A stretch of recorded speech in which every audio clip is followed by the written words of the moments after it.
Hi, everyone. Today, we're going to talk about how project management company AtkinsRéalis is moving the needle when it comes to ESG, DE&I, and more. I'm your host, Bill Coffin, and this is the Ethicast.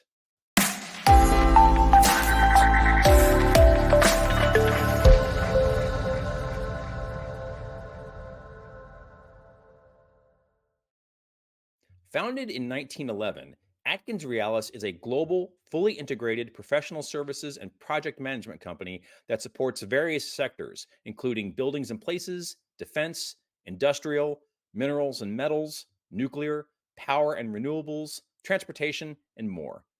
AtkinsRéalis's exemplary ethics and compliance program embeds integrity across the organization.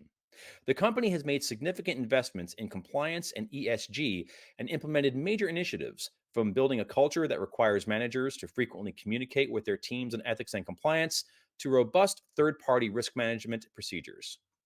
For these things and more, AtkinsRéalis received Ethisphere's compliance leader verification in May 2023.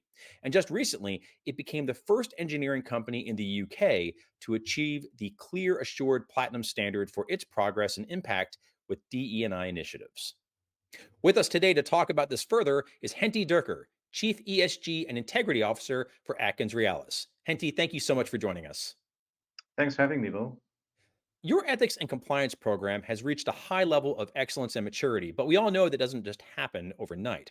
So, can you describe for us the long term strategic plan for your program, how you've realized it over the last 12 to 24 months, and perhaps most importantly, where you see it going in the future? Sure, Bill. And I think, as you alluded to into the introduction, I think the audience needs to understand the breadth of our global operations. Having 37,000 employees that speak, over 70 languages and representing 130 nationalities across 6 continents. We work across quite a diverse set of markets as well, from buildings and places to defense, industrial, minerals and metals, power and renewables, transportation, water, and very interestingly, nuclear, which is a complete sector with a different way of doing things on its own. And then throughout those markets, we work from a consulting perspective to engineering and design, through project and program management, and then delivering that through to actually operating and maintaining our assets up to sometimes 30 years. And we also have a capital group that invests in our projects. And then finally, we actually support decommissioning of assets as well. So really a very diverse type of workforce that we have out there, different business models, so different ways of how people think. And because of that diversity, from an integrity perspective and a compliance program, we've always had to think about different ways of how we communicate and create awareness around the compliance program.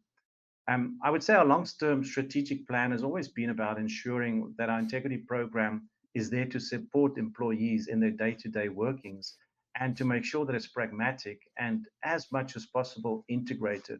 I come from a business background. I was in sales and marketing, and people on the ground are really busy. So in order to to make things easy and to get that buy-in from them, you have to really make sure that you always integrate your systems as much as possible into things that they would already be doing or interacting with from a day-to-day basis, and to avoid unnecessary bureaucracy. Um, Due diligence, of course, really important. It's important part of our vendor management system. And I think we've appreciated from a strategic perspective that due diligence is no more, just due diligence around bribery and corruption. But there's a lot more things that nowadays you have to take into consideration that could pose reputational and, of course, regulatory risk as well. Things like human rights, trade sanctions. There's a lot of geopolitical risk at the moment globally, and not least environmental type of risks as well. Making training fun, I think, is a core aspect of our program, and we've been playing around with making our trainings have its own storyline that you can choose your adventure, almost so to speak. We've actually won a Brandon Hall Gold for that training modules, and we do everything in house. And what we always also try to do to make sure that it's relevant for our employees is to make sure that the examples that we use in our annual code of conduct is actually based on real life examples that we see throughout the preceding year. Where we're going, I would say, in the same way, from a project and company perspective, where we try to integrate cutting edge digital solutions and to increase predictability for our clients, we try to do the same from an integrity program perspective. We're trying to make sure that we use a data-rich environment to help us make easier decisions and to look for anomalies and those types of things. And I've always been, of the mind that programs needs to be built in to systems and not bolted on, because again, as I said earlier, you need to make it as easy as possible for the employees to handle. Where do I see it going in future? Apart from that aspect, is really making time to get involved in collective action and outreach activities from a company perspective. Global companies such as ourselves work across, as I said, six continents. Yeah. We touch a lot of different people and other companies, and we get involved with things. And I would really do a call to action for other global companies that have that footbridge to really look at how can you get involved and level the playing field. Examples: the Basel Institute of Collective Action has got a rich knowledge hub of collective action activities globally. The B20 that feeds into the G20 typically has an integrity and compliance task force. Get involved with something like that. The OECD for companies that find themselves in the OECD countries have a global initiative as well that look at galvanizing the private sector and combating corruption. And we involved there with a concept called compliance without borders. And then from a World Economic Forum perspective, they've also got an initiative called the Partnering Against Corruption Initiative. So there's a whole host of things out there that I think as companies, as global companies, we can make a difference. And I would really love to see more of my peers and others be involved with these initiatives. How would you say that ESG informs and advances the larger culture and strategic objectives of your organization? That's almost the easiest question to answer because ESG is at the core of our purpose. Yeah. We've got a really fun purpose. It's engineering a better future for our planet and its people. So that encompasses really sustainability. And in our messaging within the company, we've really replaced the concept of ESG with that of sustainability. So what do we need to do? What do I need to do as an employee to make sure that the company is around for another 100 years? And what do I need to focus on, either internally or externally, that will allow us to have that more sustainable future? And that's really important. So as part of a ESG reporting and looking at sustainability, there's a concept called materiality assessment, which kind of helps you identify those impactful areas. And one of them, is our DE and I initiatives at the company, which you saw now from a UK perspective. We got awarded an award for that. Other things is our business impact or our project impacts from a sustainability perspective. So really being able to talk about that. Um, another a good point from an ESG perspective is an engaged employee holds for a healthy company culture. And employee engagement is one of those material areas for us as well, because our business is all about people. So having engaged employees, doing regular employee engagement surveys, and of course we do the regular Ethisphere integrity survey, pulse surveys as well. It really gives us a good idea of areas of improvement, and then working on those, making sure that our employees become more engaged within the company. And as it comes to best in class, from an employee engagement perspective and also from an Ethisphere culture survey perspective, we have found that we have outscored our peers on both sides, which means we are doing something right. Ethics doesn't just happen, you need to put in the time. So make sure to register for the 15th Annual Global Ethics Summit, a live and virtual event in Atlanta, Georgia from April 22nd through the 24th. Save $200 by using the code ETHICAST at registration. To learn more, visit attendges.com. Your job title of Chief ESG and Integrity Officer it's a really compelling title. I love it. And if I may say, it's a rather forward-looking description of your roles and responsibilities. I was wondering if you could talk about why this is your title and not simply Head of Ethics and Compliance. And How does that outlook shed some light on how AtkinsRéalis views ESG and business integrity as a whole? It's all about doing the right thing, and integrity is all about doing the right thing. So I'm Chief Integrity Officer. I'm also Chief ESG Officer, and the rationale behind that is really because as a company, we've identified the need to be authentic and transparent in everything that we do and everything that we report, both internally and externally. Um, and the thinking from a board and from an executive management position was really um, we've done a lot of work from an integrity program perspective, establishing that, having robust controls in place. And what we're really trying to do is take what we've done from an integrity perspective and copy that onto from an ESG perspective to make sure that we also have the same type of robust internal controls in the background. Because when you talk about sustainability and the impact that you have as a company, you have to make sure that what you say is true and it's factual and it's auditable.